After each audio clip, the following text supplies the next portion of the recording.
you've written two columns that I think all conservatives should be paying attention to, related to big tech, related to the monopoly that we are facing that is aimed at stifling conservative voices in our country. So first of all, let's go to the state of Missouri, which is where you focused, and on what the Attorney General of the state of Missouri, Eric Schmidt, is doing related to investigating whether big tech has actually violated a law or just violated morality with the censorship of conservatives and Republicans. Tell me about that.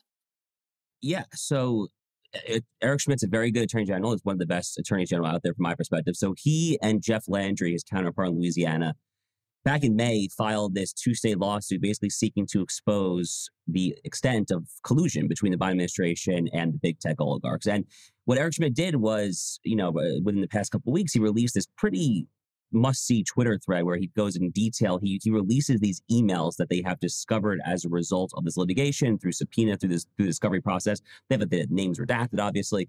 But in the course of these emails, you see very, very explicitly confirmed what a lot of us were expecting for the past year and a half since Biden took office, which is they have been working hand in glove with Meta, with Facebook, with Twitter, with Google to censor, quote unquote, COVID misinformation. I mean, some of these emails between the Biden administration and the Facebook.com or meta.org, whatever the heck it is, between those email addresses, literally show that they were holding weekly, monthly emails.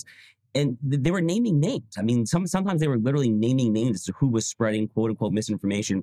That revelation, that Twitter thread from Eric Schmidt came right on the heels of this other excellent op-ed in the Wall Street Journal from Vivek Ramaswamy and Jed Rubenfeld, the Yale law professor, where they show, I think through pretty clear and convincing evidence, that Twitter specifically worked directly with the Biden administration to deplatform Alex Berenson, who was kind of ground zero of all of the regime's wrongthink when it comes to all things COVID-related, vaccines and all that. So it's bad stuff. Unfortunately, it confirms a lot of what I think we've suspected for a while now. And personally, I think back to July 2021, back when Jen Psaki was still the White House press secretary before we got this current awful Karine Jean-Pierre, however you pronounce her name. But when Jen Psaki was there in July 2021, at least I can distinctly remember this one time where she kind of just let the cat out of the bag. She was speaking to the White House press corps, and she starts bragging about how the Biden administration was trying to tamp down COVID misinformation. It's the same thing. I don't want to get... That's the dirty dozen comment, right? Exactly. There are like these top purveyors of misinformation that are on some White House blacklist. Exactly. That's really creepy stuff.